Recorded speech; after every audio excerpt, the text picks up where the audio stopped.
Bien, me avisan si ven el documento que les estoy proyectando.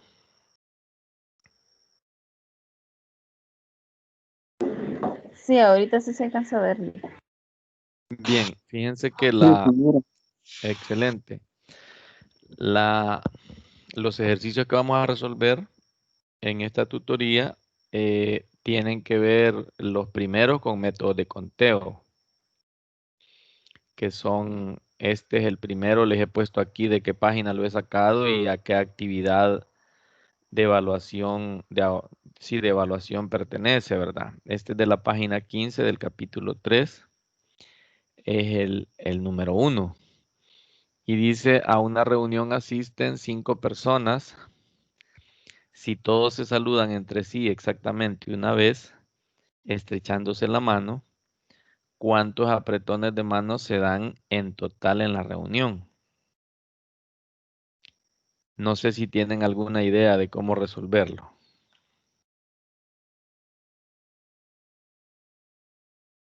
Si la tienen, me dicen. Y si no, igual, así avanzamos. Pero la idea es de que ustedes vayan participando también si tienen alguna idea.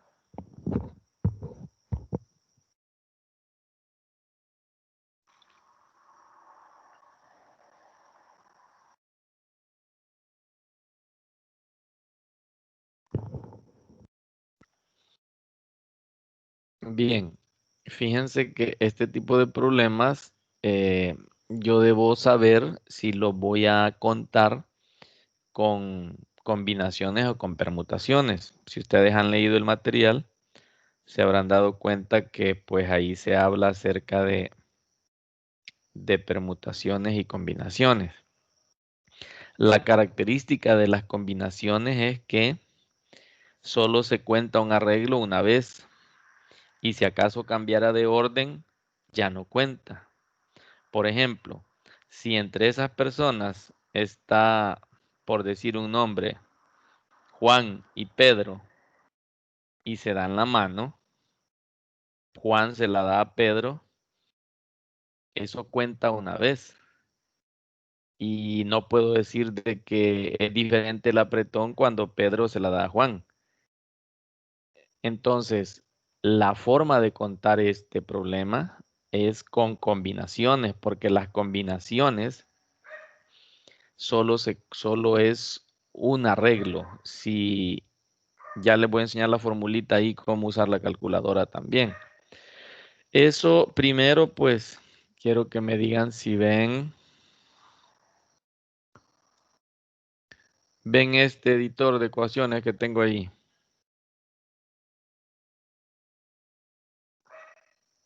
Sí, Sí se ve. Va. Este también, si no lo tienen, se lo voy a pasar. Se lo voy a mandar al correo porque en mensaje, al Drive, perdón. En mensaje de correo, como está craqueado, lo toma como virus.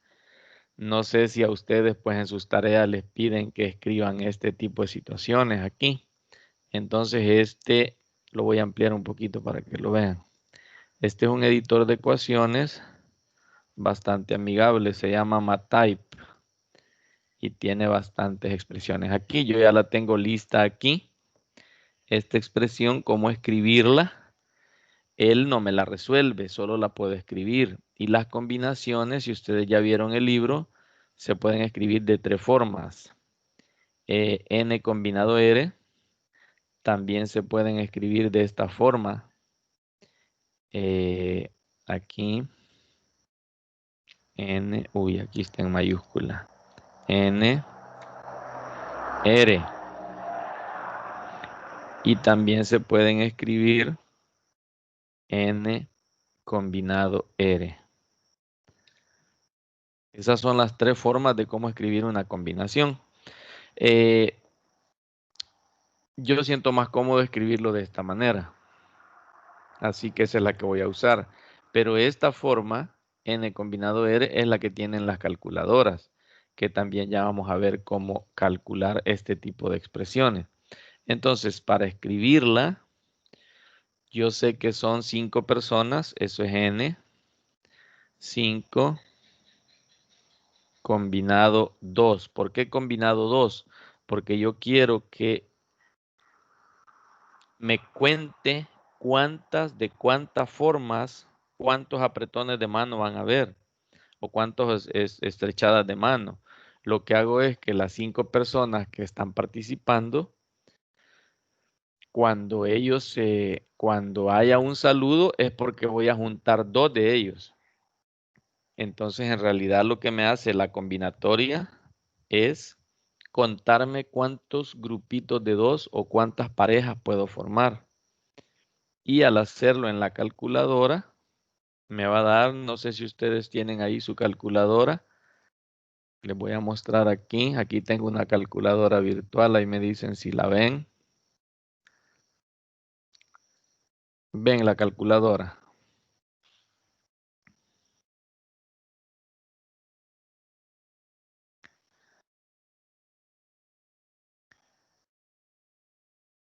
Si ustedes tienen la posibilidad, estas calculadoras son buenas, tienen muchas funciones.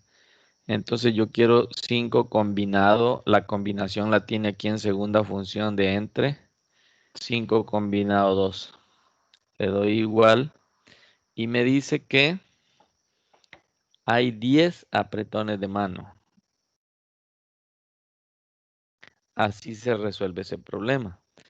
Entonces, si yo quiero verlo, si yo quiero ver cómo es que la calculadora hace eso, yo puedo hacer un método de conteo que se llama el método de los cabezales. Y les voy a mostrar aquí cómo se hace. El método de los cabezales consiste en ubicar los datos que yo voy a combinar. Y pues como su nombre lo dice, pongo 1 como cabezal. Aquí les he querido simular esta parte con un símbolo que tengo aquí. Si se fijan, son 5 datos: 1, 2, 3, 4 y 5. Agarro el 1 y lo pongo de cabezal. Y detrás de él pongo los otros. Y voy armando las parejas. Por ejemplo, el 1 con el 2. Los voy a ir poniendo así a la par. Los voy a ir poniendo juntos, sin coma, como si fueran cantidades. Pero yo sé que estoy juntando el 1 con el 2. Y voy a separar con coma el otro arreglo, el 1 con el 3. Voy a quitar esto. 1 con el 2, 1 con 3. Si me ayudan ahí, ¿quién sigue? 1 con el 4 y 1 con el 1 con 5. 4 y 1 con el 5. Va. Si esto fuera, porque también las permutaciones se pueden contar con este método de los cabezales. Si estas fueran permutaciones, el 1 como ya participó de cabezal, el 1 se viene para acá y se viene el 2 para acá. Y vuelvo a hacer lo mismo: 2 con 1, 2 con 3, 2 con 4, 2 con 5. Luego el 2 se viene para acá y luego el 3 y así sucesivamente. Pero como en este caso son combinaciones, lo que sucede es que el que ya participó como cabezal, ese ya no vuelve a participar. Ese ya no participa y lo que ahora sucede es que él desaparece. Y si se fijan ya en estos arreglos, ya como cabezal me aparece el 2 primero y luego me aparecen detrás del cabezal los otros elementos, 3, 4 y 5. Voy haciendo los arreglos: 2 con 3. ¿Quién más toca? 2 con 4 2 con y 2 4, con 2 con 5. 5. Correcto. Ahora si se fijan, la misma lógica. El 2 como ya participó de cabezal, ya no participa, él desaparece y ahora le toca al 3 ser cabezal. Y detrás del 3 ponemos el 4 y el 5. Y ahora tocaría 3 con 4. ¿Quién más? 3 con 5. 3 con 5, correcto. Y ahora, ¿quién ya no participa? El 3. Ya no participa el 3. Ahora queda de cabezal 4 y detrás solo queda el 5. Y aquí están. Si se fija, la calculadora me dijo que al combinar 5 elementos de 2 en 2, me da 10 formas de hacerlo. Y esas 10 formas de hacerla, ninguna se repite. Ninguna. Y aquí se los he demostrado de manera práctica. El 1 y el 2, usted no los va a volver a ver juntos jamás en estos arreglos. Eso significa que si el uno era Pedro y el otro era Juan, solo se saludaron una vez. Ese es el saludo de ellos, 1 y 2, y ya no se volvió a repetir, ni de Pedro para Juan, ni de Juan para Pedro. O sea, si los juntó una vez, eso ya quedó contado y ya no vuelve a repetirse. Esa es una característica de las combinaciones, que los arreglos son únicos, no se permutan. Y así sucesivamente, con eso garantizo de que todos se saludaron. Mire, el 1 saludó al 2, al 3, al 4 y al 5. El 2 saludó al 3, al 4 y al 5. El 3 saludó al 4 y saludó al 5. Y el 4 saludó al 5. O sea que todos se saludaron. Si usted elige uno, cualquiera, se va a encontrar que lo saludó a todos. Por ejemplo, el 5, ¿a quién saludó? El 5 saludó al 4, saludó al 3, saludó al 2 y saludó al 1. O sea, lo saludó a todos. Entonces, esa es una forma práctica de hacer las combinaciones. No sé si les queda alguna duda o tienen alguna pregunta respecto a esto. De mi parte, no, Lee. No. En esta situación hay problemas clásicos. Por ejemplo, a mí me dicen, en un plano hay, por decir algo, 5 puntos, para hacerlo fácil. Hay 5 puntos no colineales. No colineales significa que están dispersos. Hay 5 puntos dispersos. Una forma técnica de decirlo es no colineales, porque colineales es que están en la misma línea recta. Entonces me dicen, en el plano hay 5 puntos no colineales. Me preguntan cuántos triángulos se pueden formar. Entonces yo digo, bueno, para un triángulo yo necesito unir 3 puntos. Y si a esos puntos yo les pusiera nombre, a uno le llamara A, al otro B y al otro C, yo necesito contar cuántos triángulos me van a salir diferentes. Entonces, necesito que las formas de juntarlos no se me repitan. Por lo tanto, tengo que usar combinaciones.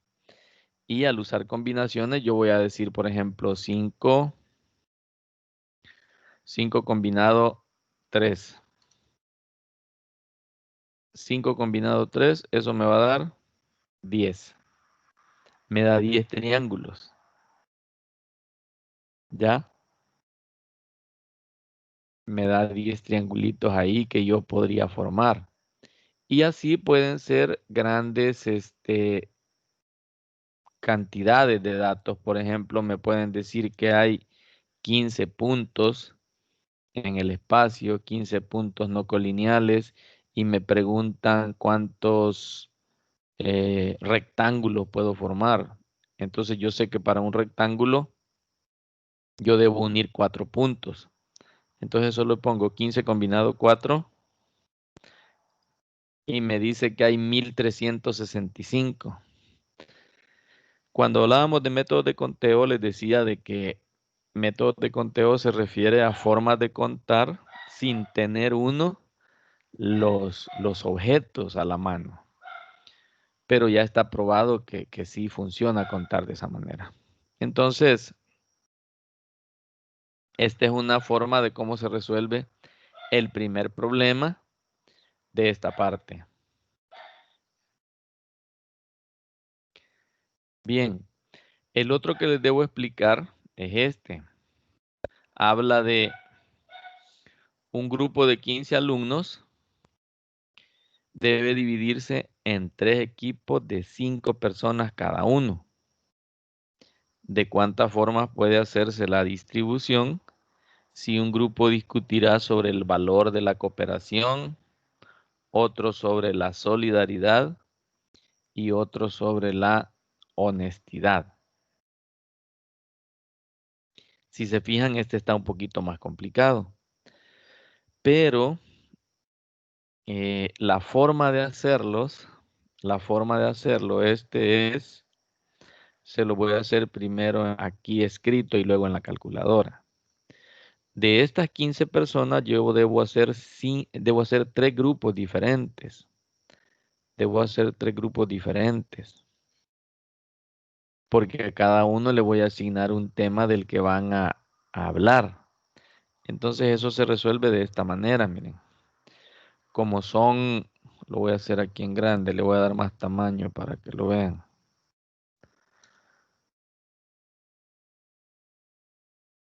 Ya, todavía está algo muy pequeño, le vamos a dar más grande. Vaya, ya se ve mejor. Vaya, fíjense que yo debo hacer tres casillas diferentes. Aquí tengo esto para hacerlo. Uno me dice que va a hablar de qué. Me dice el problema de que un grupo va a discutir sobre el valor de la cooperación, otro sobre la solidaridad y otro sobre la honestidad. Entonces uno va a hablar de la cooperación. Puedo ponerle solo la inicial, no necesito poner toda la palabra. ¿Y qué es lo que voy a hacer ahí? Con el que va a hablar de la cooperación, de los 15 que tengo, yo selecciono los primeros, como son 3 grupos los que voy a hacer, para que me queden divididos exactamente, voy a combinarlo de a 3. ¿Ya? Y debo hacer eso, ¿verdad? Le voy a quitar todo este nombre, le voy a dejar solo la C. Vamos a decir que este es el que va a hablar de la cooperación. 15 combinado 3. Luego lo voy a multiplicar por de estos 15, cuando yo selecciono 3, perdón, 5 debo seleccionar porque voy a hacer 3 grupos. De estos 15 selecciono 5. Si se fijan, ya no me van a quedar 15, sino que me van a quedar 10. De los 10, selecciono otros 5. Y estos van a hablar acerca de, los temas eran la solidaridad y otro la honestidad. Entonces este va a hablar acerca de la solidaridad. ¿Ya? Esta es una aplicación de también el método de la multiplicación o el método de las casillas. Y este va a hablar de la honestidad. Y si se fijan, aquí ya solo me quedaron 5. Una forma de ver eso es, yo hago las 3 casillas y digo, bueno, de los 15 que tengo, voy a seleccionar 5 para que hablen de la cooperación. Cuando ya lo seleccione, solo me van a quedar 10, porque esto ya no lo puedo repetir. De estos 10, selecciono 5 que van a hablar acerca de la solidaridad. Y ya solo me van a quedar 5. De los 5 que me quedan, los selecciono a ellos 5 para que hablen de la honestidad. Y eso, la calculadora me va a decir que es. Eso se hace de esta manera, mira. 15 combinado 5 multiplicado por es combinado 5 multiplicado por 5 combinado 5. Vamos igual. Y me dice que es 75, 67, 56. Es una forma de leer rápido las cantidades.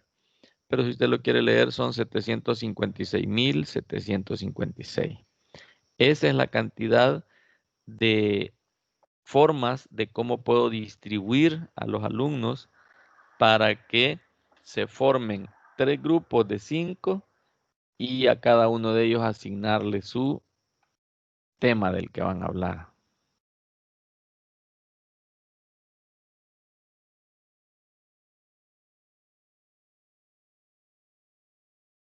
Esa es la cantidad. No sé si tienen alguna duda ahí. Hasta el momento no. Bueno, de esto también hay clásicos, ¿verdad? Hay varios. Por ahí aparecen unos de, por ejemplo, lo vamos a ir haciendo aquí. Me dicen de que hay, por ejemplo, 20 personas, por decir algo. Hay 20 personas. Y a esas 20 personas se van a probar 3 medicamentos, por decir algo. Se va a los primeros 5, se les va a dar, con esto mismo que tengo aquí, lo voy a hacer para no ir escribiendo más. Por ejemplo, imaginemos que a uno se le va a dar una acetaminofén, a ver qué tal le funciona, ¿ah? Una acetaminofén a esas 20 personas. De esas 20 selecciono 5 que les voy a dar una acetaminofén a ver cómo les funciona para una enfermedad que tienen. Si se fijan, de esos 15, como ya seleccioné 5, me quedan 15. De esos 15, cambiémosle, ya no voy a seleccionar 5, sino que voy a seleccionar 6. A otros 6 les voy a dar una ibuprofeno. Les voy a dar una ibuprofeno y de los que me sobren,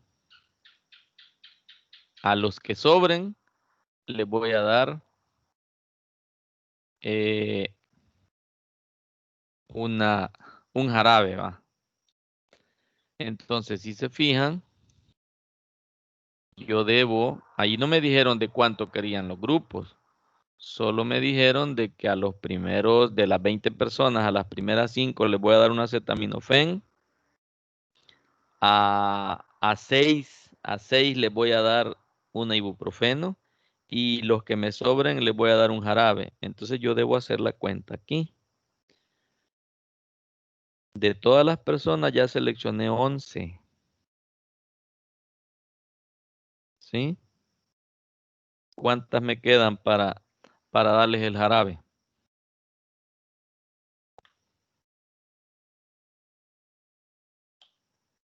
9, ¿verdad? De las 9 personas las selecciono a todas para darles el jarabe. Y si se fijan, aquí arriba me deben quedar, al sumar todo esto, me debe dar la cantidad de personas que tenía. 9 más 11, 20. Y eso también, pues la calculadora lo puede hacer aquí tranquilamente, ¿verdad? Me queda entonces, sería, voy a ir arreglando desde aquí. 9 combinado 9.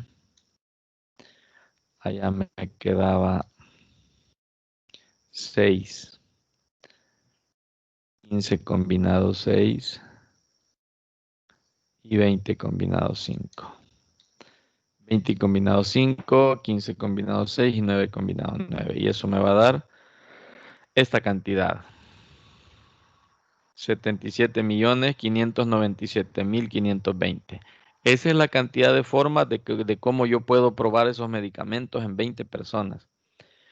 Dándoles a 5 de esas 20 les doy una acetaminofén, a 6 de ellos les doy un ibuprofeno y al resto les doy un jarabe para ver cómo les funciona.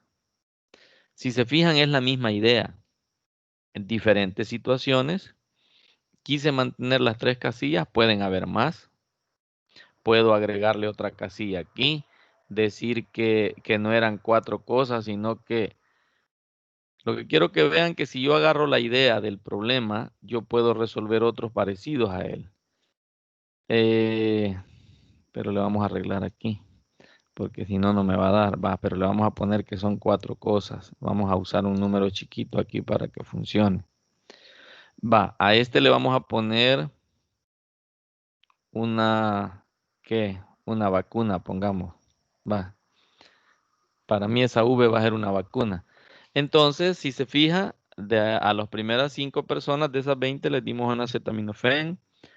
A, a 6 les dimos un ibuprofeno. Todavía me quedaron 9, ¿va? De esas 9 que me quedaron, a 5 de ellas les dimos un jarabe. Y como de estas 9 ya agarré 5, solo me quedan 4. Al resto les pusimos una vacuna. Va. Entonces lo que quiero que vean es que es la misma idea. Yo debo poner atención cuánto tengo para distribuir, de qué manera debo hacerlo, y lo demás pues la calculadora me lo hace tranquilamente. Así se resuelve ese tipo de problemas. Si lo hacemos en la calculadora, pues esto va a ser 20 combinado 5, 15 combinado 6, luego va a ser 9 combinado 5.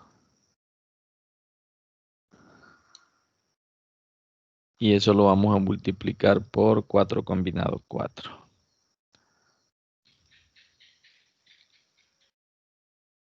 Y eso da un numerito ya más grande. Entonces, vean cómo es de potente este método de conteo, porque esto sería un poco complicado contar. Quiero ver 1000, millón, 9000. 9.777.287.520 formas de cómo probar en 20 personas esos 4 medicamentos. Sería complicadísimo si lo hiciéramos a mano. Así que no sé si hay duda con la forma de resolver ese problema.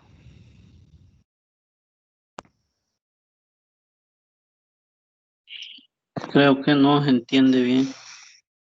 Bueno, muchas gracias.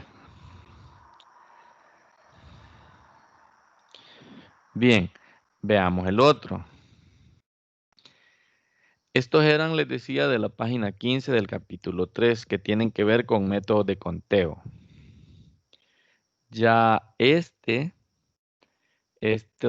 dos problemitas que tengo aquí son de la página 19 de la actividad de evaluación del capítulo 3.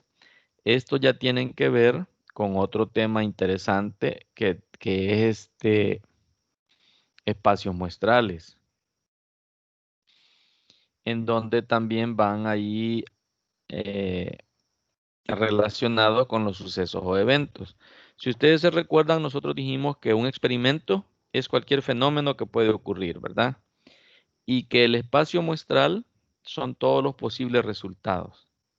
Nosotros podemos saber cómo un fenómeno puede ocurrir, pero no exactamente cómo va a ocurrir.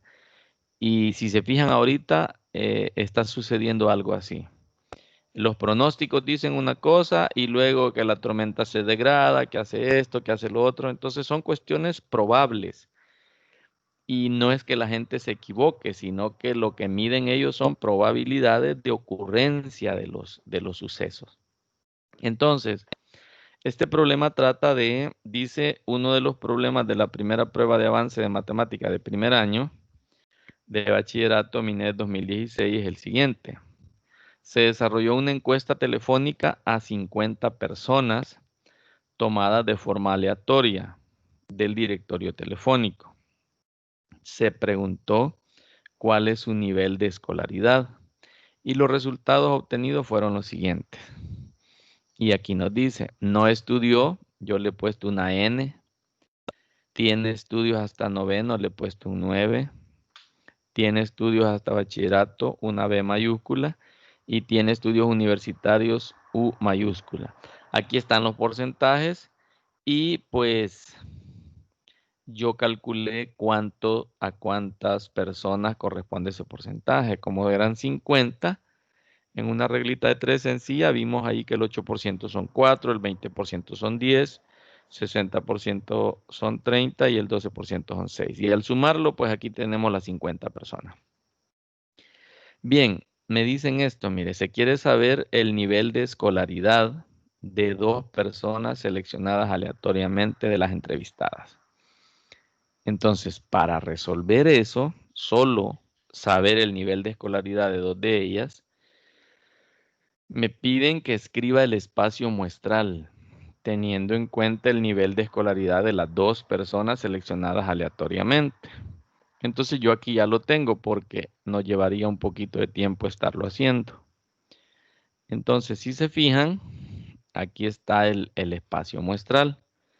En algunos documentos le llaman S mayúscula, pero en el documento nuestro, pues de trabajo, está representado por omega. ¿Y qué es lo que fui haciendo? Los puse en orden. Primero, y eso es algo importante en métodos de conteo, contar en orden para saber que no he dejado de contar un dato ni he contado doble. Y esta es una forma de hacerlo. Primero, N que no estudió, lo emparejé aquí con N, ¿va? Por ejemplo, los 2 no han estudiado, el primero no ha estudiado y el segundo sí estudió noveno, el primero no estudió y el segundo estudió bachillerato, el primero no estudió y el segundo estudió universidad. Esa es una forma. Luego, siguiendo el orden, el primero estudió noveno y el otro no estudió. Si se fija, aquí este dato pareciera que es el mismo, pero no, porque cuando yo entrevisto personas una por una, no las, es decir, una por una significa de que interesa el orden. Entonces, no es lo mismo que el primero no estudió y el segundo estudió noveno, a decir que el primero estudió noveno y el segundo no. Estas son todas las posibles formas de cómo yo pude haberme encontrado con las respuestas de esas personas. Entonces, aquí el primero estudió noveno, el segundo también, el primero noveno y el segundo bachillerato, y así sucesivamente. Luego, el primero bachillerato, el segundo no estudió, el primero bachillerato, el segundo noveno, los 2 bachilleratos, el primero bachillerato y el último universidad. Y así se construye toda esta tablita. Si se fijan, son 16 posibles resultados. Y esos 16 posibles resultados, yo los puedo contar, yo puedo estar seguro que no me he equivocado haciendo lo siguiente. Una forma de contar, aquí lo que he hecho es nombrarlos, nombrar todos los posibles resultados. Pero si yo solo quisiera saber cuántos resultados me da ese espacio muestral, yo simplemente digo, al elegir la primera persona, ¿qué puede pasar?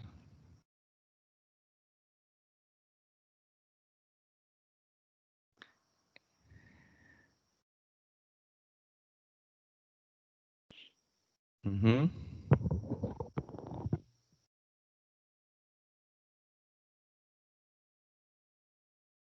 ¿Cómo puedo hacer eso con el método de las casillas?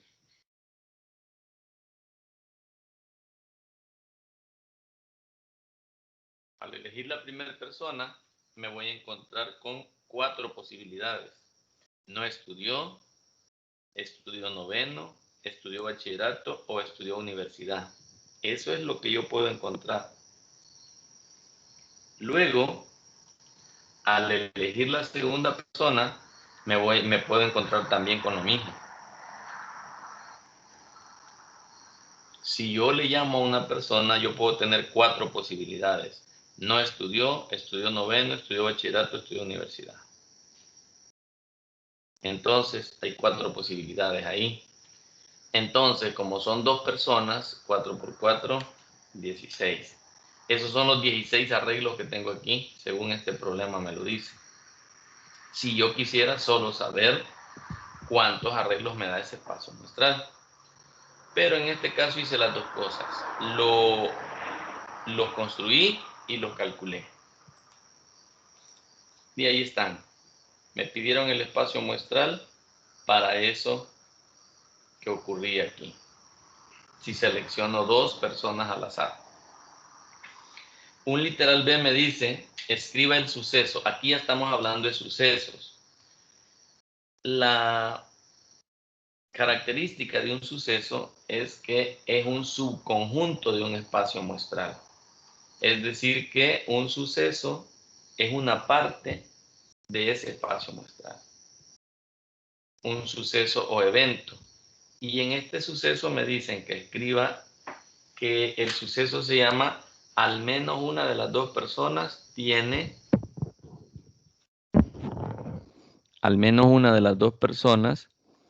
tiene estudios de bachillerato. Entonces, si se fija, como el suceso es una parte del espacio muestral, yo debo buscarlo en el espacio muestral. Y al buscar en el espacio muestral ese suceso o evento que dice que al menos una de las 2 personas tiene estudios de bachillerato, me voy y busco. Aquí hay uno, mire. Aquí hay uno de ellos.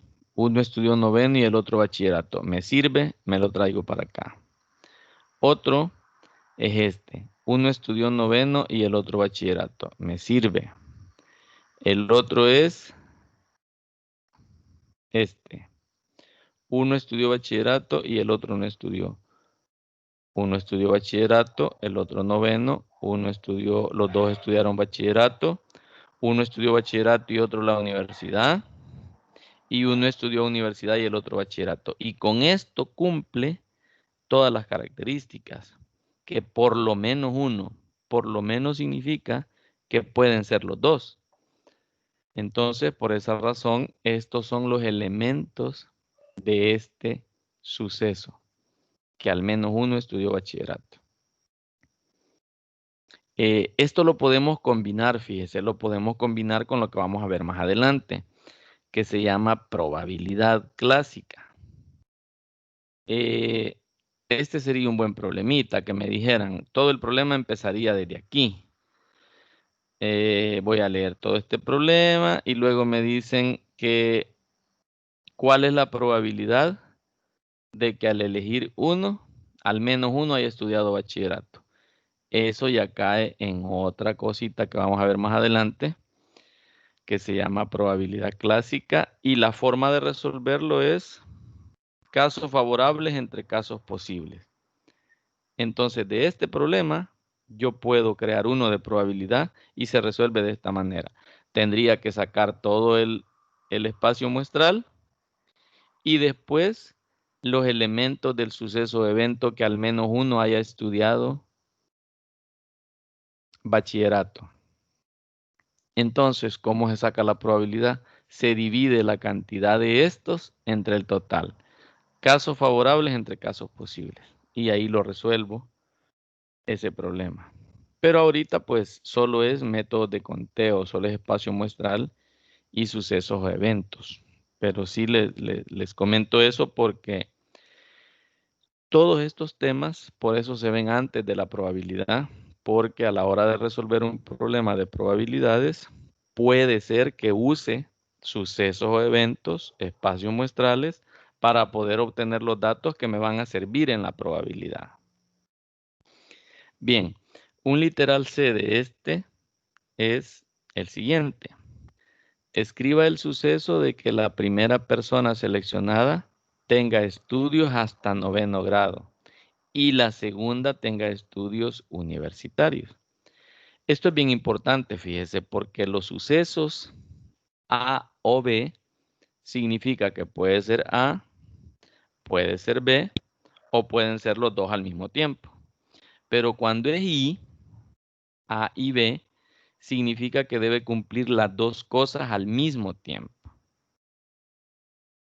Entonces, por esa razón, este suceso donde dice de que la primera persona seleccionada tenga 9º y la segunda tenga universidad, solo hay un caso en el espacio muestrado.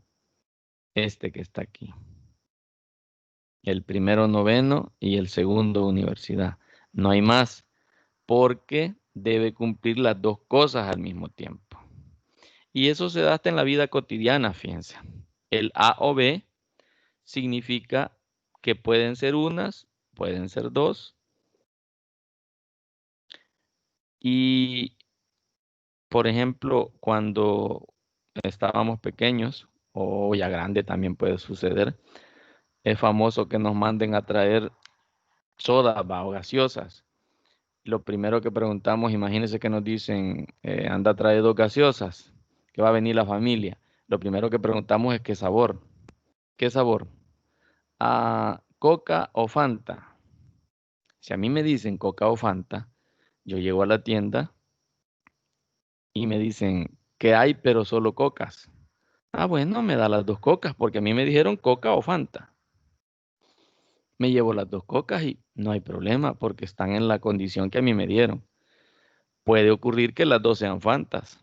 Sí, fíjese que tengo, pero solo Fantas. Deme las 2 Fantas.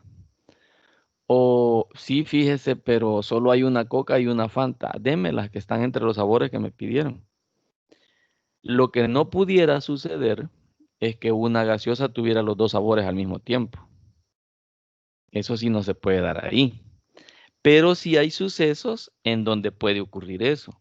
Hay sucesos en donde puede ocurrir de que las características que yo busco en cada elemento de ese suceso o en cada resultado puedan existir al mismo tiempo.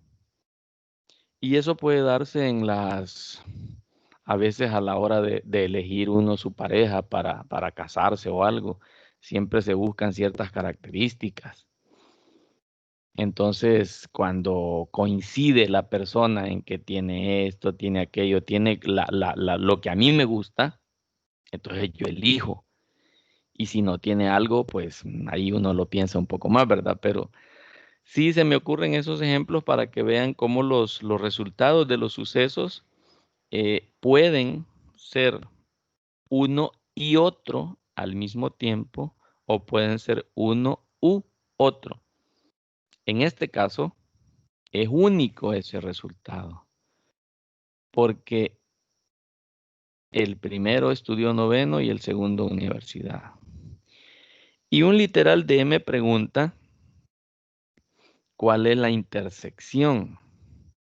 La intersección, si ustedes ya leyeron ahí un poquito, es cuando cumple con los dos al mismo tiempo.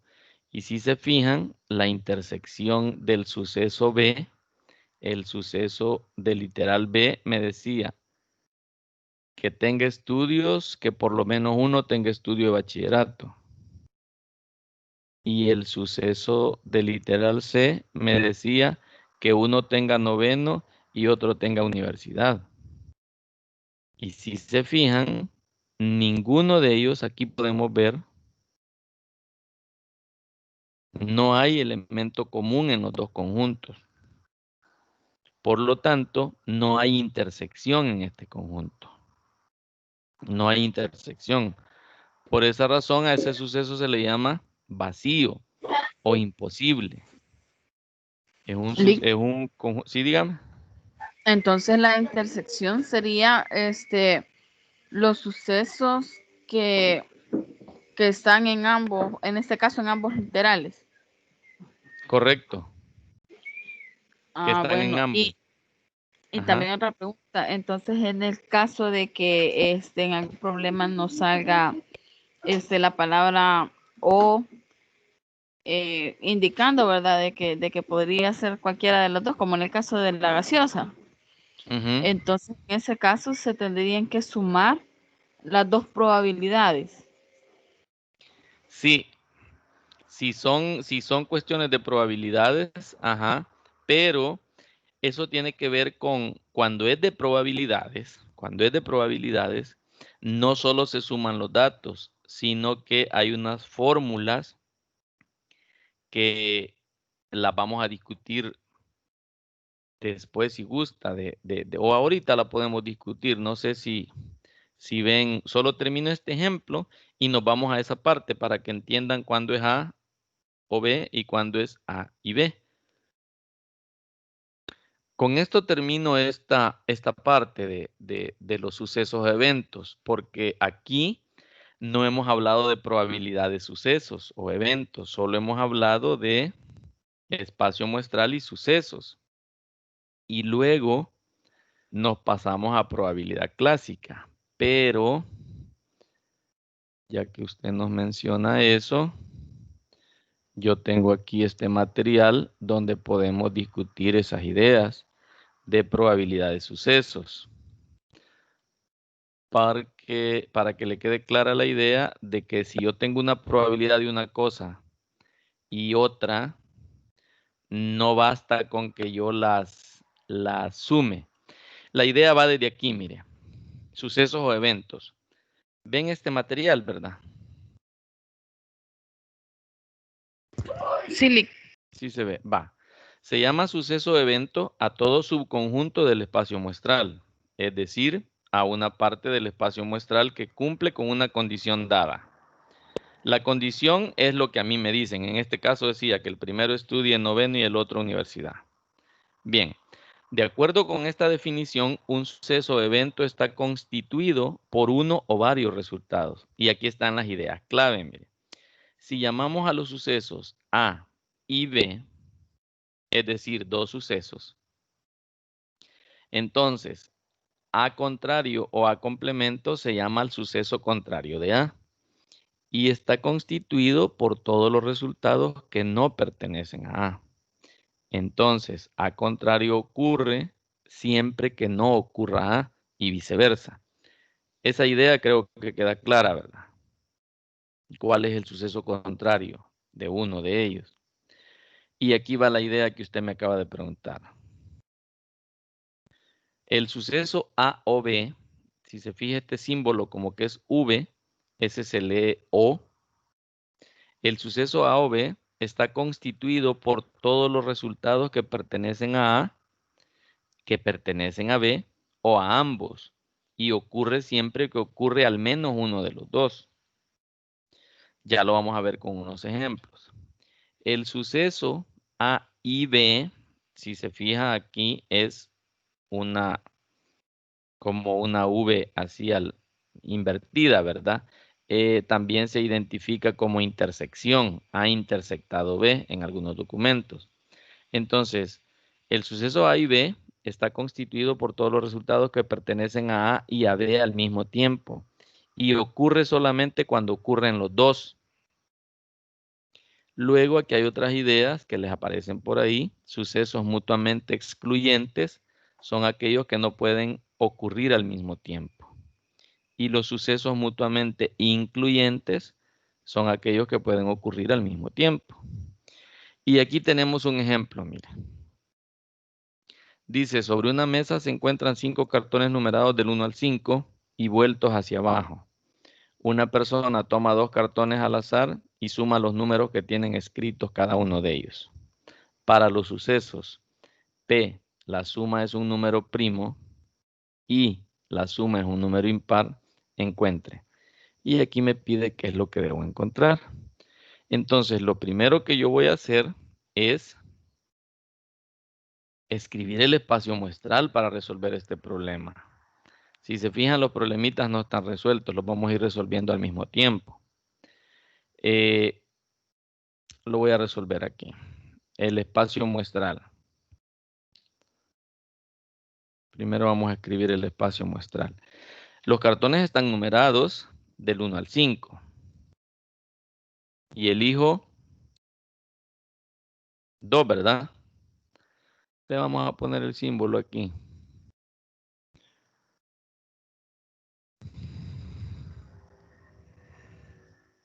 Voy a hacer en grande para que lo vean.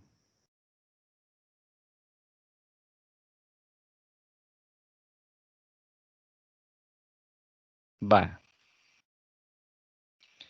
Entonces, como los resultados son un conjunto, siempre se escriben entre llaves.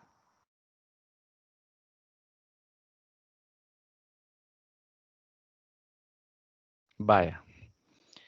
Eran 5 cartones numerados del 1 al 5 y están hacia abajo, ¿verdad? Y una persona toma 2 cartones al azar y suma los números que tienen escritos. Entonces, el espacio muestral para eso va a ser, imagínense que como solo son 5 cartones, yo debo contar, lo voy a poner aquí para que lo vean mejor. Va, esos son los cartones. Entonces, si se fija, ¿cuáles son los posibles resultados que puedo obtener de ese experimento? Si yo agarro 2 de ellos y los sumo, ¿cuáles son los posibles resultados? Por ejemplo, si agarrara el 1 y el 2, sería 3. Correcto. ¿Cuál otro? 1 y 3 serían 4. 1 y 4 serían 5. Sí. 1 y 5 serían 6. Ajá. ¿Qué más? 2 y 3 serían 5. Allí detengámonos. ¿Por qué el 2 y el 1 no?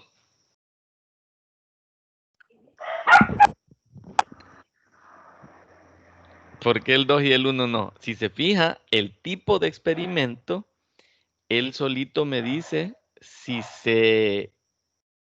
el orden cuenta o no cuenta. Y en este caso no cuenta el orden.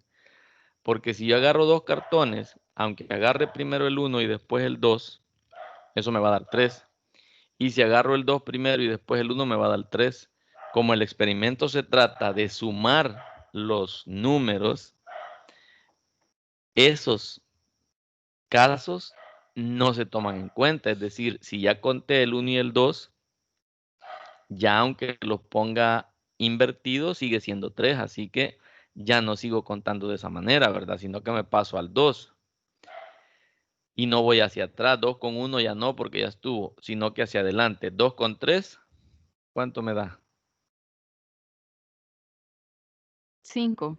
Ya no cuenta, ¿verdad? Porque ya lo tengo. ¿Qué otro valor? Porque yo estoy escribiendo todos los posibles valores que me puede dar ese experimento de agarrar 2 cartones y sumarlos. Sería entonces 2 y 5 serían 7. Sí, porque 2 con 4 es 6 y ya lo tengo, ¿verdad? 2 y Ujú. 5 sería 7, ajá. Y ahora, ¿qué otro resultado puedo obtener de ese Serían, experimento? serían 3 y 5, serían 8. Porque 3 Sí, y 4 porque sería 7 otra vez. 3 y 4, ajá, 7 no me sirve. Entonces tendría que ser 3 y 5, que es 8. ¿Cuál otro resultado puedo obtener? 4 y 5 serían 9. 4 y 5, 9. Y no hay más.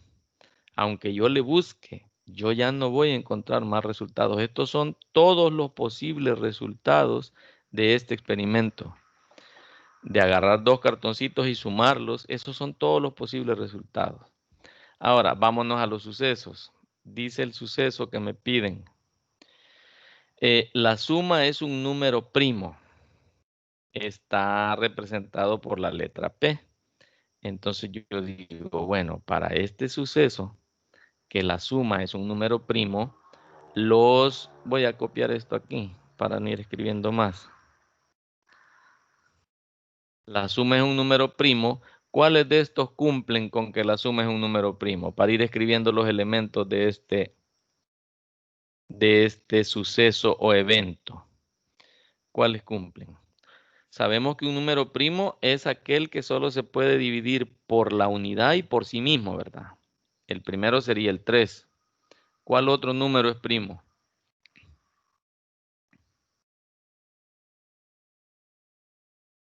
5, ¿verdad? 5 solo divide el 5 y el mismo. Otro número primo sería 7. Y otro número primo, ya no hay. A veces cuando vamos 3, 5, 7, el 9 sigue. Pero eso es pensando en los impares. Pero como la indicación es clara y dice primos, Los números primos solo son 3, 5 y 7. Luego, ¿qué me dice el suceso? Me dice la suma es un número impar. Ah, bueno, para que la suma sea un número impar, lo voy a poner aquí a la par. Voy a representar con la letra I mayúscula y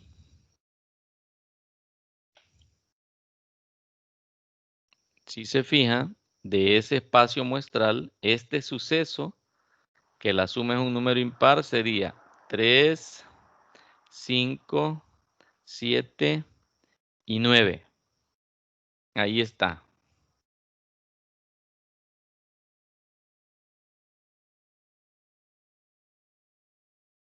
Ese es un suceso o evento, ¿verdad? Luego me dicen, quiero encontrar P contrario. Entonces, el suceso P contrario es lo contrario del suceso P. Entonces, si el suceso P dice la suma es un número primo, el suceso P contrario tendría que ser la suma no es un número primo.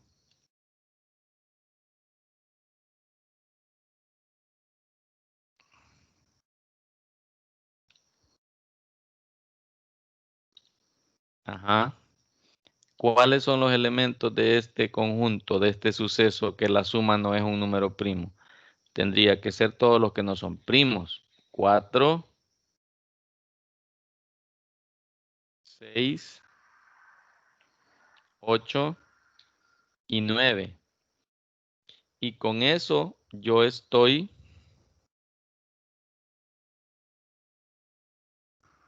cumpliendo con esa condición, con ese suceso que la suma no es un número primo.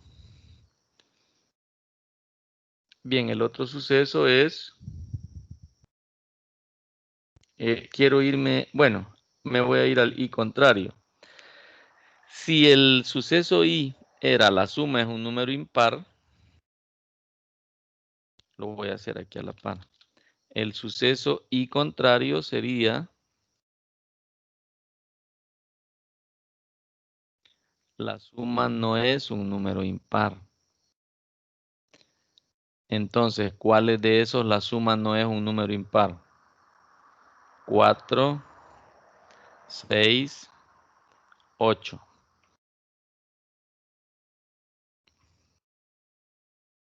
¿Ya? La suma no es un número impar. Y ahora voy a este suceso, miren.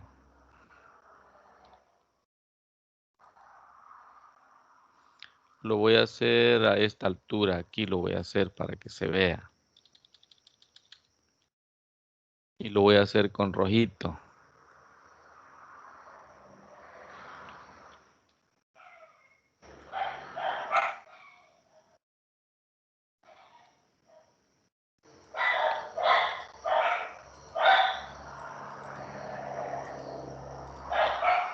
Va. Este suceso se lee A o B o el suceso P o I contrario. Es decir, cuando me piden un suceso A o B, yo voy a sumar sus resultados. Como suceso, los voy a poner juntos. Es decir, los elementos de P, si se fijan, son estos. Esos son los elementos de P. Entonces los voy a empezar poniendo. 3, 5 y 7. Seguidos de los de I contrario. Aquí tengo I contrario. Los elementos de él son 4, 6 y 8. Ahí está el problema resuelto. Pero como son números, no se ve bien que estén así, va, 3, 5, 7, 4, 6, 8, no se ve bien porque uno en los números espera que lleven una secuencia, un orden lógico, y ahí no tienen orden lógico, pero como problema, ahí está resuelto porque cumple las dos cosas. Están los elementos de A o de P en este caso, junto con los elementos de I contrario. Si acaso estuvieran repetidos, yo ya no los escribo. Por ejemplo, si en I contrario hubiera un 5, yo ya no tendría que ponerlo aquí.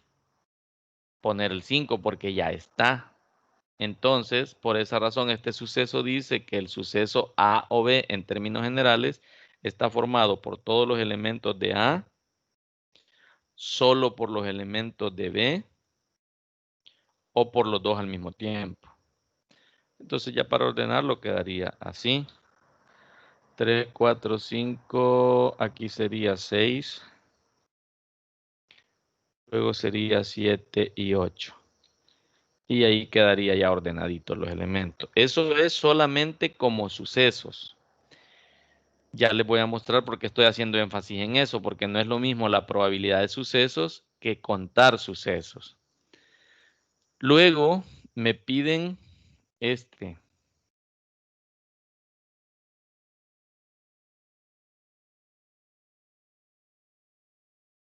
Este suceso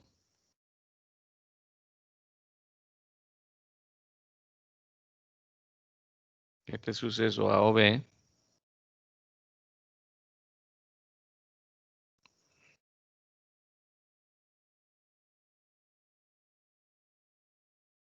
voy a escribir aquí también.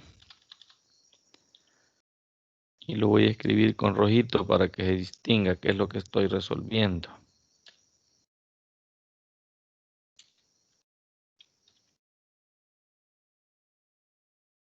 Va, aquí tengo un ejemplo de cuando el suceso es A y B. ¿Qué significa el suceso A y B? Que cumpla las dos cosas al mismo tiempo. ¿Y qué debe cumplir? Dice esto, P contrario significa si el suceso P era que sea primo, lo contrario es que no sea primo. Y el suceso I me decía que sea impar. Entonces, ¿cuál elemento de todos estos del espacio muestral cumple las dos cosas al mismo tiempo? No es primo y es impar. ¿Cuál de ellos cumple eso? 9. El 9. El 9 es el único elemento. Vean la diferencia entre el suceso A o B y el suceso A y B. En el suceso A o B, yo escribo todos los resultados que cumplen con uno o que cumplen con el otro o que cumplen las dos cosas al mismo tiempo. En este caso, el suceso A y B, solo escribo el resultado que está cumpliendo las dos cosas al mismo tiempo. Y si se fijan, son escasos. La mayoría de resultados A y B de un suceso son escasos, porque hay fenómenos que es complicado que los resultados cumplan las dos cosas al mismo tiempo. Va, esto es lo que tiene que ver con sucesos o eventos. Ahora les voy a mostrar cómo se calculan probabilidades de sucesos o eventos.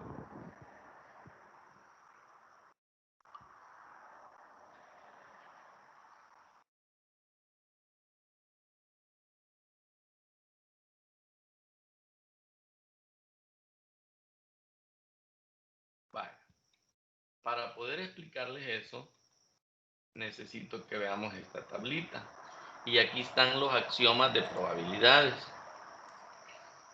En estos axiomas de probabilidades, les he sacado 7 formulitas. La primera,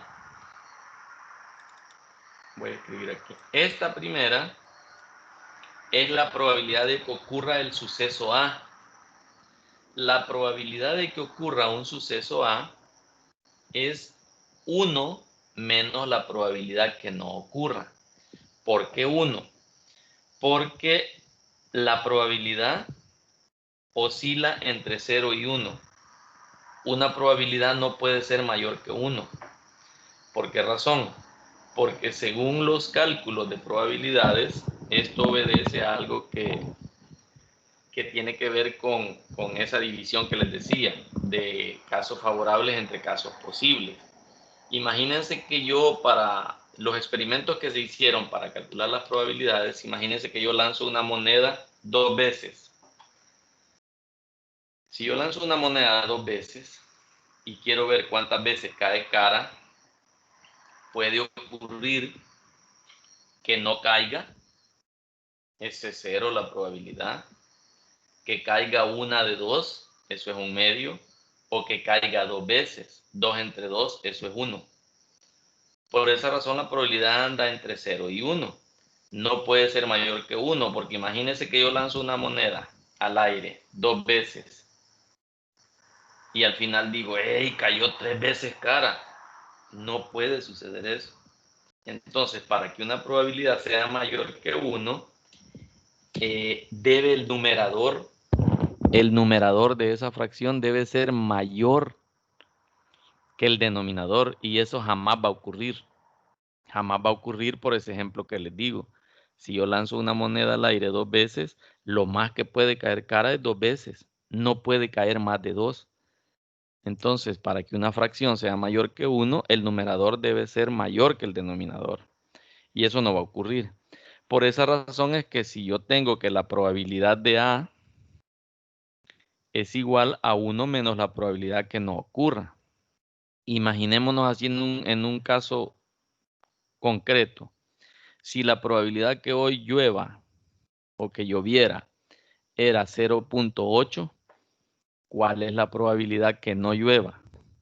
Es lo que le hace falta 1 para, yo digo 1 menos 0.8 y eso me va a dar 0.2.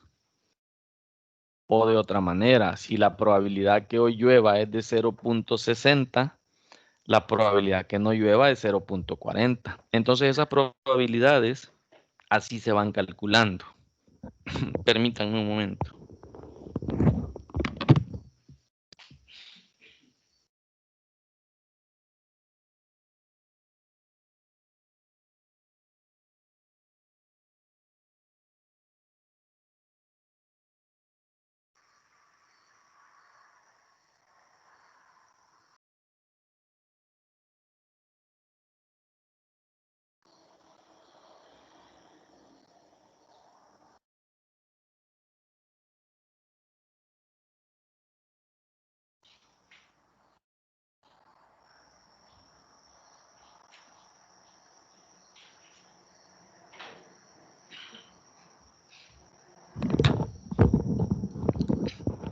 Bien,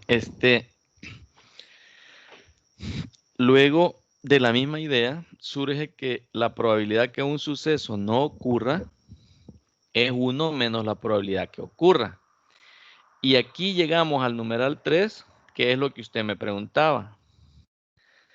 Si yo tengo la probabilidad de un suceso A y la probabilidad de un suceso B, y quiero la probabilidad de A o B, la fórmula es esta. La probabilidad de A o B es la probabilidad de A más la probabilidad de B menos la probabilidad de los dos al mismo tiempo. De aquí se desprende también la otra. Mire, fíjense que se ven complicadas estas fórmulas, pero es fácil recordarlas. Porque cuando aquí es A o B, es la probabilidad de uno más la probabilidad del otro menos la probabilidad de los dos al mismo tiempo. Solo le cambio aquí la O por I. Y en el otro caso, la probabilidad de A y B sigue siendo la probabilidad del primero más la probabilidad del segundo menos la probabilidad de uno o el otro. Si aquí es I, aquí le resto el A o B. Si aquí es O, aquí le resto el A y B. Y también puede ocurrir esto. Hay una probabilidad de que no ocurran los dos sucesos al mismo tiempo. La probabilidad de que no ocurra A y tampoco ocurra B es 1 menos la probabilidad que ocurra alguno de los dos. El A o B se entiende como al menos 1 o por lo menos 1. Y el A y B se entiende como ambos. Y también puede ocurrir esto, miren, que ocurra uno y el otro no ocurra. Entonces la probabilidad de que eso suceda es la probabilidad que ocurra el que debe ocurrir menos la probabilidad que ocurran los dos al mismo tiempo. También se da el caso, bueno, este es el mismo, solo que se los cambié el orden, que el primero no ocurra y el otro sí. Lo hice para que vean la fórmula. Cuando yo quiero la probabilidad que un suceso ocurra y el otro no, es la probabilidad que ocurra el que debe ocurrir menos la probabilidad que ocurran los dos al mismo tiempo. Estas formulitas se pueden ver aquí en este diagrama. Este diagrama que está aquí. Esto es el diagrama de Venn, que ahí ustedes también tienen el material. Si se fijan, este conjunto A son todos los elementos de A y este es el de B. Esta parte de en medio es la intersección, lo que hablábamos. Los elementos que estén aquí pertenecen a A y pertenecen a B al mismo tiempo. Los elementos que estén aquí en esta como media luna, miren, pertenecen a A, pero no pertenecen a B, porque si se fija, si yo pudiera quitar esta ruedita de aquí, me quedara esto como una media luna, ¿ve? Porque me llevaría hasta esta parte que le pertenece a B. Por esa razón, aquí solo me quedaría lo que pertenece a A sin lo que pertenece a B. O sea, este es el suceso A y no B, o B contrario, o B complemento. A este lado me queda todo lo de A, pero no lo que corresponde a B. Y afuera de ellos dos me queda lo que no es de A ni es de B. Aquí lo pueden ver. A contrario y B contrario. Y bueno, aquí hay unas leyes de Morgan que pues creo que no nos aparecen ahí. Pero sí, en este documentito tengo estas fórmulas de probabilidades, los diagramas de Venn y las fórmulas de la probabilidad clásica. Lo que les decía, la probabilidad que ocurra un suceso A son los casos favorables entre los casos posibles. O también, si estamos hablando de sucesos, es el suceso de interés entre el espacio muestral. Y si hablamos de probabilidad de áreas, que también se da, la probabilidad de área sombreada, en la mayoría de los casos eso me piden, es el área sombreada entre el área total. O dicho de otra manera, el área de interés entre el área total. Y bueno, aquí les he puesto algo de caminos. No he visto en el material que nos pida que expliquemos cómo contar por el método de caminos. Pero bueno, así que esto es lo que las formulitas para poder resolver esto. Miren, este tipo de probabilidades se resuelven de esta manera. Cuando la mayoría de problemas ya me dan las probabilidades. Y este es un caso, miren. Me dice, si la probabilidad de comprar un televisor es 0.5 y la probabilidad de comprar un refrigerador es 0.7, mientras que la probabilidad de comprar ambos es 0.3, me piden cuál es la probabilidad de no comprar el refrigerador. Entonces, yo lo resuelvo de la siguiente manera.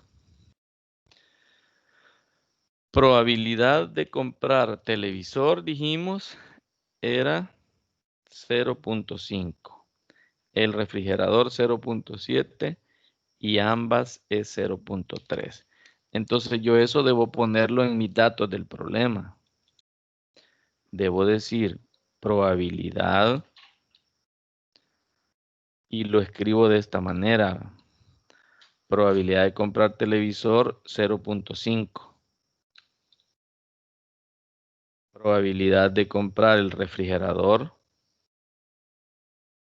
eso es 0.7. Y la probabilidad de comprar ambos, probabilidad de televisor y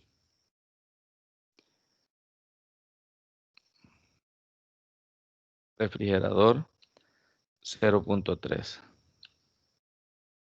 Yo con eso ya puedo resolver todos los problemas que me digan. Me dicen, ¿cuál es la probabilidad de no comprar el televisor? Eso se escribe probabilidad de televisor contrario.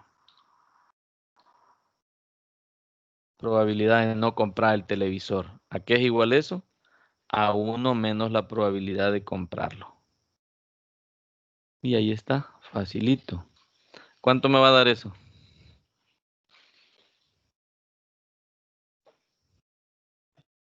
0.5. 0.5. Eso va a ser 0.5.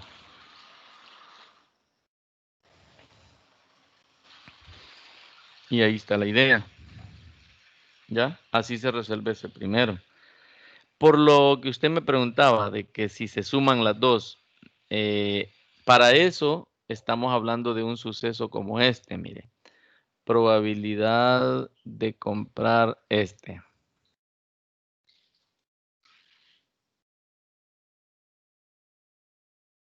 En este caso, mire. ¿Cuál es la probabilidad de comprar el refrigerador o el televisor? Esta parte. ¿Cuál es la probabilidad de comprar el televisor o el refrigerador? En este caso, me están pidiendo T o R. Va. ¿Qué dijimos que era la formulita? Bueno, dijimos que la formulita, bueno, los datos siempre son lo mismo, ¿verdad?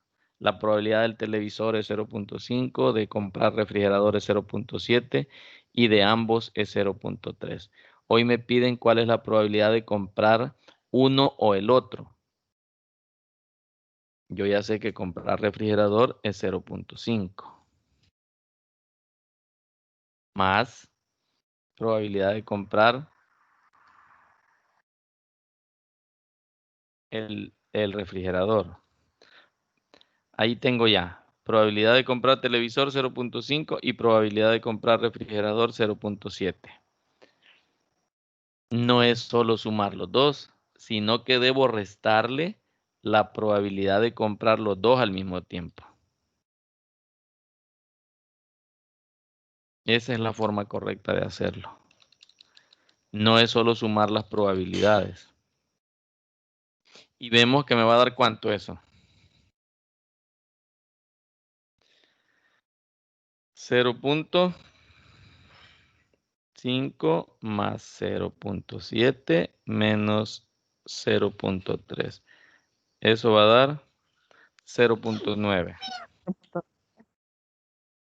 No hay dudas ahí. Hasta ahorita no, Lick. Va. Entonces, quizá dejamos ese ejemplo hasta ahí, solo para aclarar esa situación, o resolvemos todos los literales.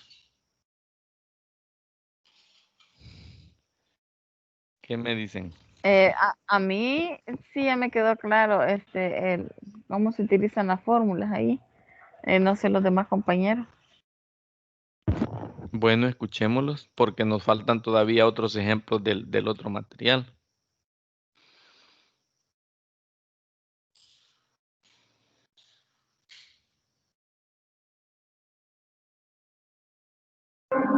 Buenas noches.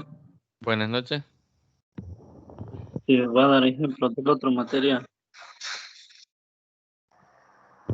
Sí, debemos resolver otros del material. Pues veamos del otro material porque ya es un poco noche. Va. Bien, Estos le he puesto asterisco porque son los de la tarea de ustedes. No les voy a resolver. Solo que tiene que ver con la probabilidad clásica, miren. Los van a resolver con casos favorables entre casos posibles. Dice, un examen de oposición consta de 14 temas. Se debe escoger un tema de entre 2 tomados al azar. Calcular la probabilidad de que a un alumno que ha preparado 5 temas le toque al menos uno de los que sabe. Ese se resuelve con casos favorables entre casos posibles. No sé si ya lo fueron planteando, si ya lo empezaron o cómo lo tendrán ahí. El otro que tienen ustedes en su autoevaluación es este, número 3. En una bolsa hay 10 bolas numeradas del 11 al 20, idénticas, salvo en el color, pues unas son rojas y otras son verdes. Se saca sin mirar una bola, ¿cuál es la probabilidad de obtener un número primo? Se sabe que la probabilidad de sacar una bola verde es 3/5. ¿Cuántas bolas hay de cada color? Y la respuesta ahí está.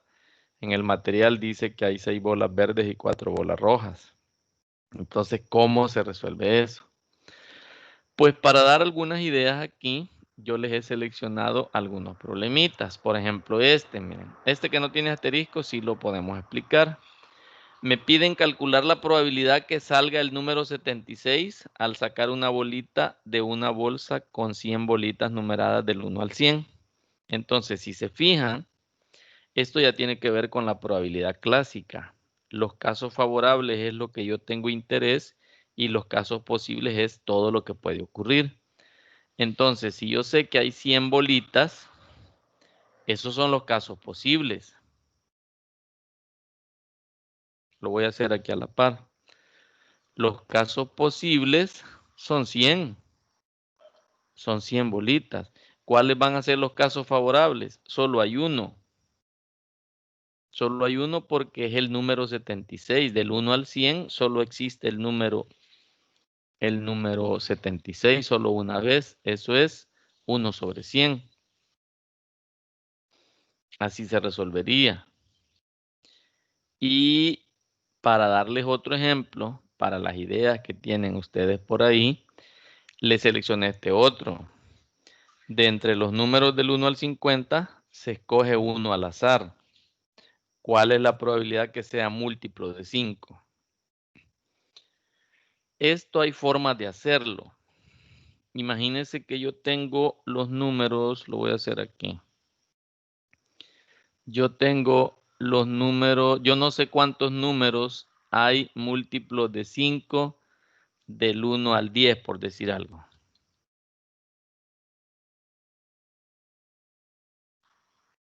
Va.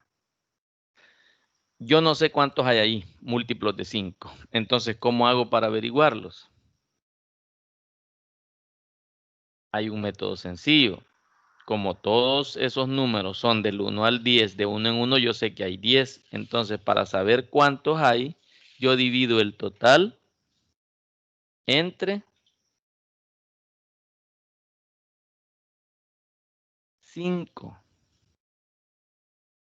¿Y cuánto me da si divido 10 entre 5? 2. Me da 2. Ahora pregunto, como los puedo ver, y esta es una forma, es una estrategia para resolver problemas, hacer mi problema más pequeño y analizarlo para luego generalizarlo. Como yo no sabía cuántos números múltiplos de 5 habían del 1 al 10, hice eso, dividí 10 entre 5 y me dio que solo hay 2. Veamos si es cierto. Aquí está uno y aquí está el otro. Solo hay 2.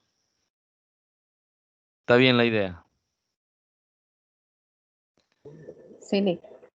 ¿De qué trata mi problema? Bueno, imagínense que fueran 1000 números, ¿ya? Del 1 al 1000. Mi problema es, del 1 al 1000, yo tengo números del 1 al 1000 y necesito saber cuántos son múltiplos, cuál es la probabilidad que al seleccionar uno sea múltiplo de 5. Sería imposible, bueno, no imposible, pero sería un poco tardado irlos contando. Entonces lo que hago es, divido 1000 entre 5 y eso me da ¿cuánto?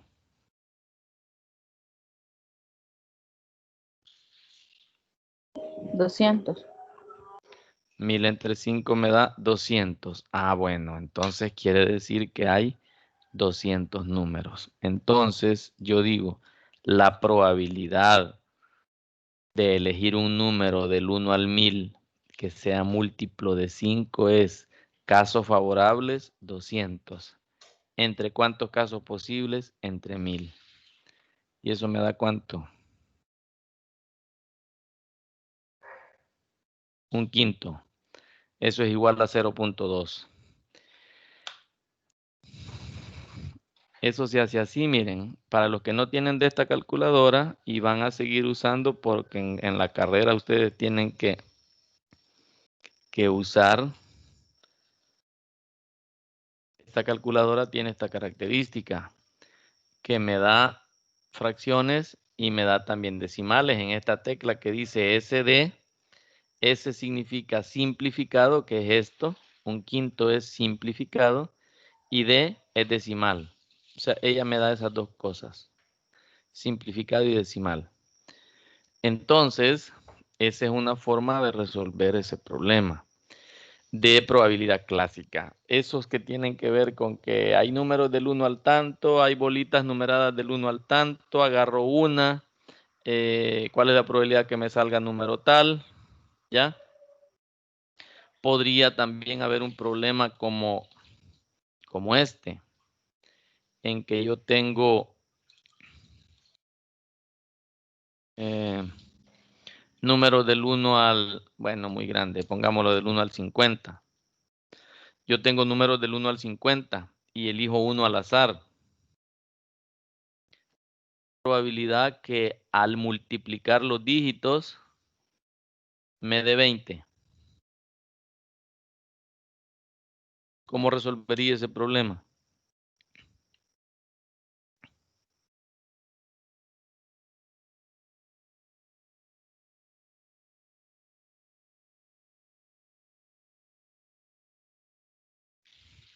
Tengo números del 1 al 50 y elijo uno. ¿Cuál es la probabilidad que al multiplicar los dígitos que forman ese número me dé 20? Primero debo pensar que tiene que ser un número de 2 dígitos, ¿verdad? ¿Qué número debe tener para que al multiplicarlos me den 20?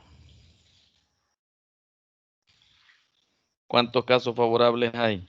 Por todo sé que hay 50 casos posibles.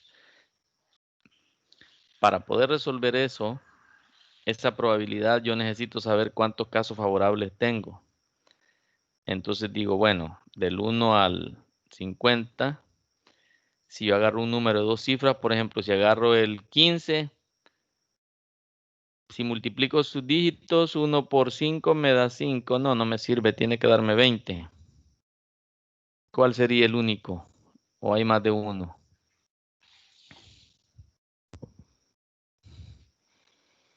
El 21. El 21 no me da 20, porque multiplico los dígitos, ve 2 por 1. 2 por 1 es 2.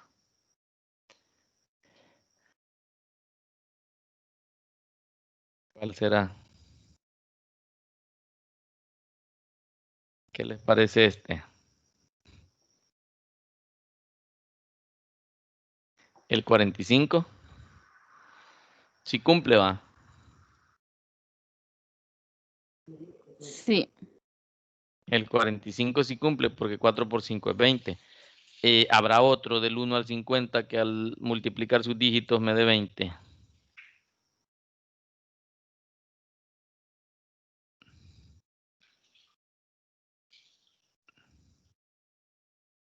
No, ¿verdad?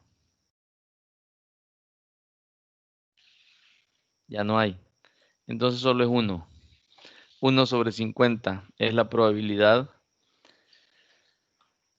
para que eso ocurra. y 1 entre 50 en decimales es 0.02. ¿Está clara esa idea de cómo calcular esas probabilidades? Sí. Bien. Veamos otro ejemplo.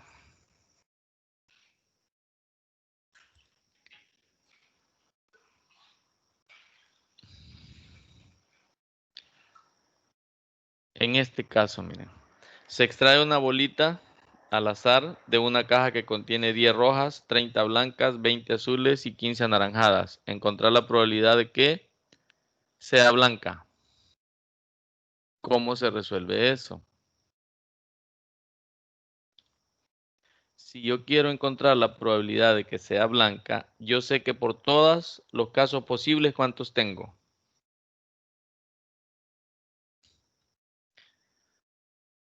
Tengo 10 rojas. 75 bolitas. Tengo por todas 75. Entonces, y blanca solo tengo 30. Entonces, la probabilidad de que sean blancas, probabilidad de sacar una bolita que sea blanca, eso va a ser igual a, casos favorables son 30 blancas entre 75, que es los casos posibles. Y eso me da 0.4.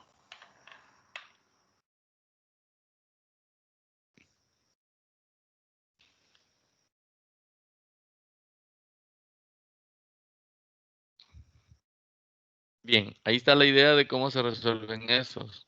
Hay más literales, ¿verdad? Pero ahí va la idea. Con esto yo creo que ya ustedes pueden entrarle a este, que es de su tarea.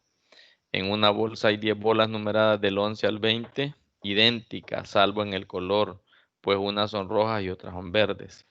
Se saca sin mirar una bola. ¿Cuál es la probabilidad de tener un número primos?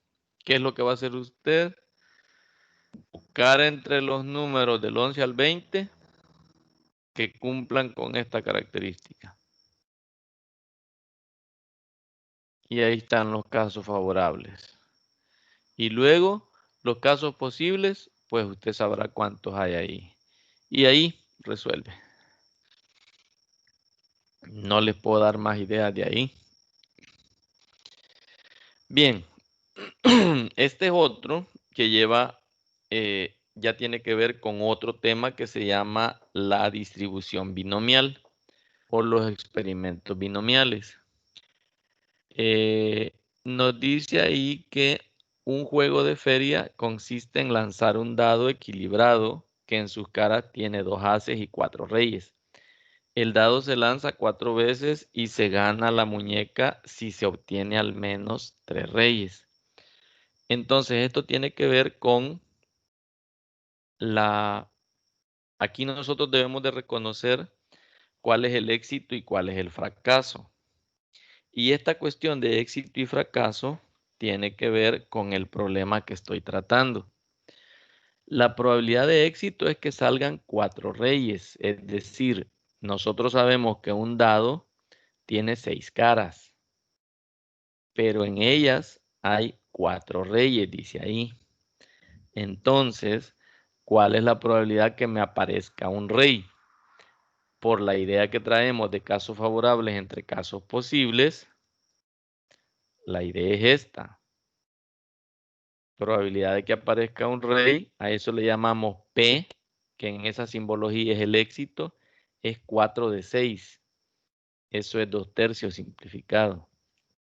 Y como sabemos de lo que veníamos hablando de los casos de los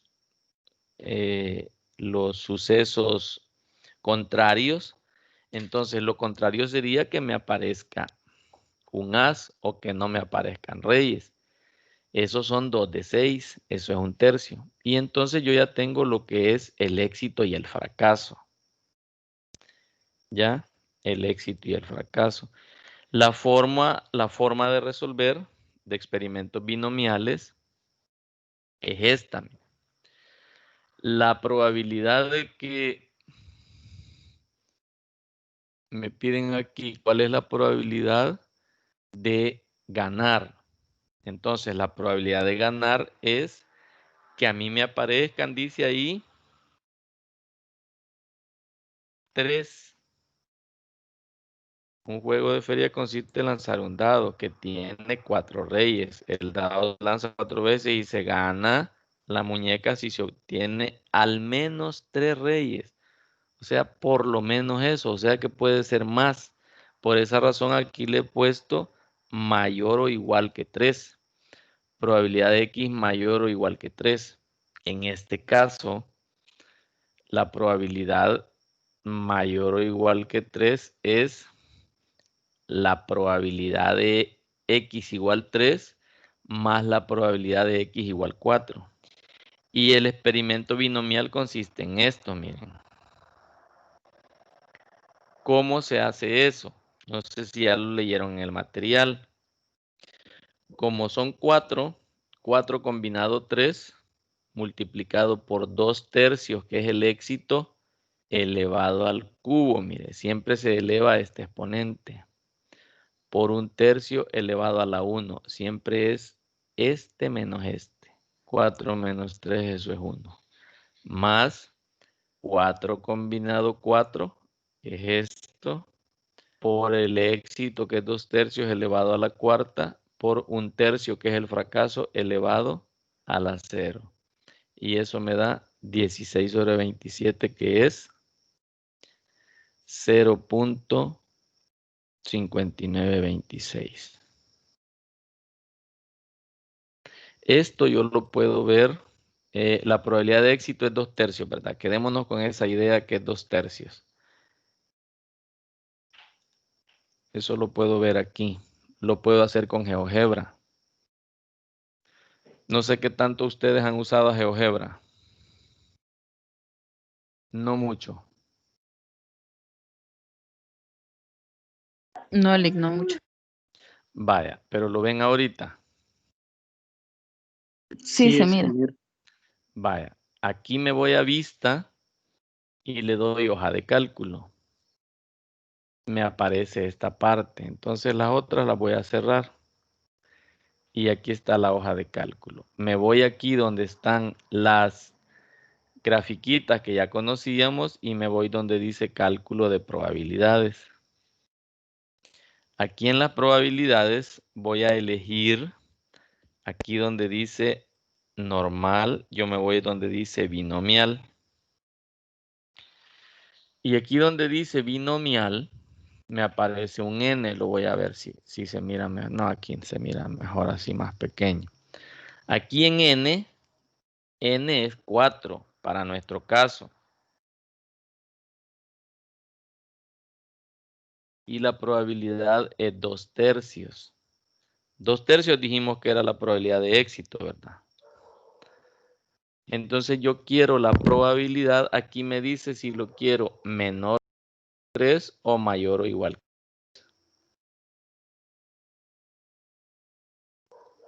¿Y cuánto me da aquí? Si se fijan, me da 0.5926 y en mi ejercicio que yo tenía aquí, también me da 0.5926, miren.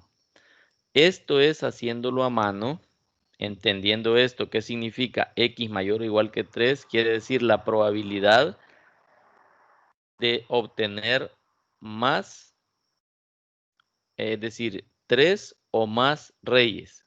De esa forma se gana, teniendo 3 o más reyes. Como estamos en 1, 2, 3 y 4, entonces de 3, lo mayor que 3 tiene que ser lo igual a 3 más igual a 4. Esta es la forma de hacerlo en la calculadora. Esta es la forma de hacerlo y GeoGebra me lo hace aquí también tranquilamente. Esta es la probabilidad binomial. Además de que me lo grafica, me lo da aquí mayor o igual que 3.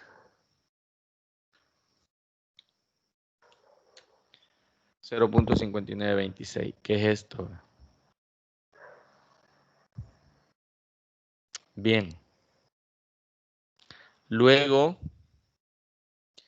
también me dice, si juegan 3 personas con las mismas reglas, una después de la otra, calcúlese la probabilidad de que ganen 2 de ellas. Luego, la probabilidad que gane al menos 2 de ellas y la probabilidad que gane al menos una. Entonces, el primer literal es este. La probabilidad de ganar, dijimos que es esta. Es 16 sobre 27, que es lo que acabamos de encontrar. Luego, la probabilidad de no ganar es 11 sobre 27. ¿Cómo hago para encontrarlo? Cuando las probabilidades de éxito están en fracciones, lo que yo hago es que la parte de arriba, el complemento es lo que me le hace falta para que al sumarlos me dé igual que el denominador. Si abajo es 27 y aquí arriba es 16, me le faltan 11 para que sea igual a 27. Y luego cuando encuentro el éxito y el fracaso, pues de igual manera la probabilidad de que ganen 2 es x igual 2. Y aquí está, como son 3 jugadores, 3 combinado 2, multiplicado por el éxito, que es 16 sobre 27 al cuadrado, siempre es elevado a este exponente que está aquí, multiplicado por el fracaso, elevado a la resta de esto. 3 menos 2 es 1. Y ahí está la probabilidad. Esto también lo puedo comprobar. Si se fija es 0.4292. Basta con que yo sepa cuántos datos son por todos son 3. Y la probabilidad que estoy calculando es la que sea igual a 2. Necesito saber el éxito, que es 16 sobre 27. Entonces, solo le pongo esos datos. Solo le pongo que el éxito, bueno, los n son 3. El éxito es 16 sobre 27.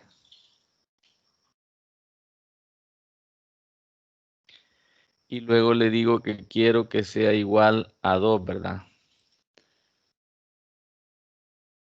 En este caso, lo quiero entre, si lo quiero entre medio aquí, lo quiero entre 0 y 2, a ver qué ocurre.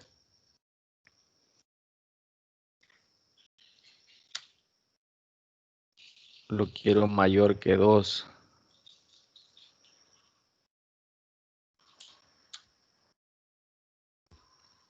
Uh-huh. 0. ¿Cuánto era lo que me iba a dar?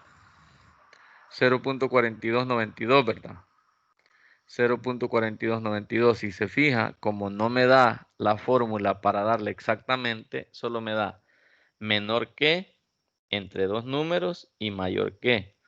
Entonces yo le pongo mayor que 2 y lo busco aquí, ¿ve? Ella me está dando el mayor que 2, me da todo esto celestito que está aquí. Pero como yo no quiero mayor que 2, sino que yo solo quiero la probabilidad de 2, aquí la veo. La probabilidad que ganen 2 es 0.4292. Aquí me lo da ella. ¿Qué es esto que tengo aquí? ¿Ve? ¿Ya? Es esto que está aquí. Luego, si yo quiero la probabilidad de que gane al menos 1, me decía, ¿verdad? El documento me dice cuál es la probabilidad de que gane al menos 2 de ellos. La probabilidad de que gane al menos 1. Ajá. ¿Cuál es la probabilidad que gane al menos 1? Es mayor o igual que 1. Esta es la probabilidad que ganen por lo menos mayor o igual que 2. Esta. Mayor o igual que 2 significa la probabilidad de 2 y la probabilidad de 3. Debo calcularlo por partes, ¿verdad? Primero la probabilidad que ganen 2 más la probabilidad que ganen 3 con este experimento binomial. Y luego la probabilidad que ganen por lo menos 1 es la probabilidad de 1, la probabilidad de 2, la probabilidad de 3. Pero como eso saldría demasiado largo, entonces le pongo la probabilidad que sea 1 menos la probabilidad que no gane ninguno. Y eso me lo hace facilito la calculadora. ¿Va? Aquí está. Probabilidad de x mayor o igual que 1 va a ser 1 menos 3 combinado 0, es decir, que no gane ninguno. La probabilidad de ganar es 16 sobre 27 a la 0 multiplicado por 11 sobre 27 al cubo. Y eso me lo da aquí la calculadora. En este caso, la probabilidad de éxito es 16 sobre 27.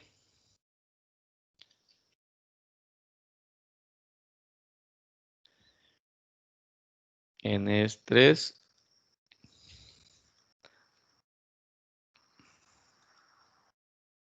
Tendría que ser 0 aquí.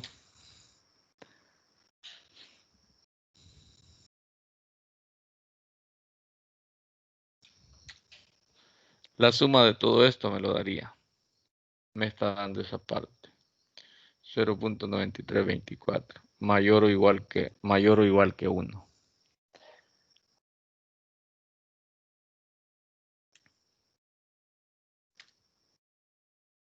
0.9324.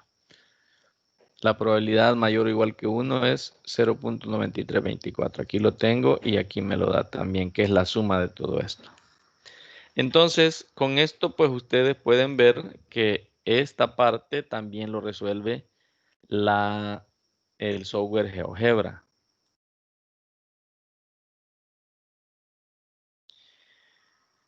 Así que no sé si tienen alguna pregunta por el momento.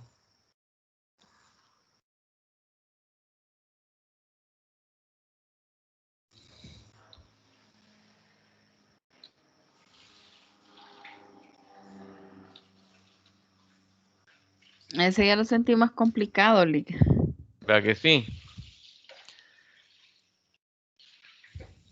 Sí, lleva como más condiciones, ¿verdad? Sí, fíjese que sí, porque también la manera como lo abordamos, de esos hay otros que podemos quizá, bueno, por el tiempo lo abordamos de esa manera, pero sí podemos abordarlo de una manera más sencilla, porque este salió un poquito más combinado, ¿verdad? Con otras dificultades. ¿Qué parte le pareció complicado?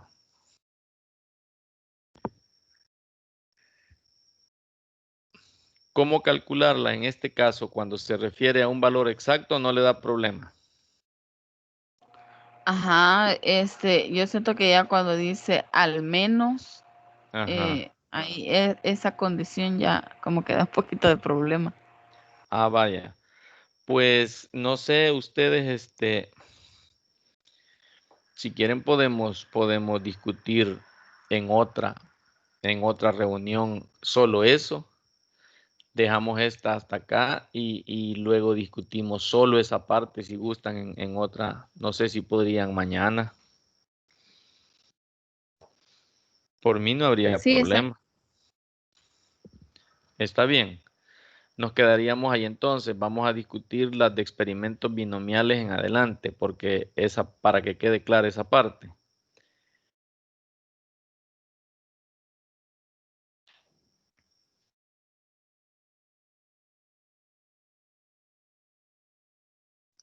Está bien entonces. Bueno.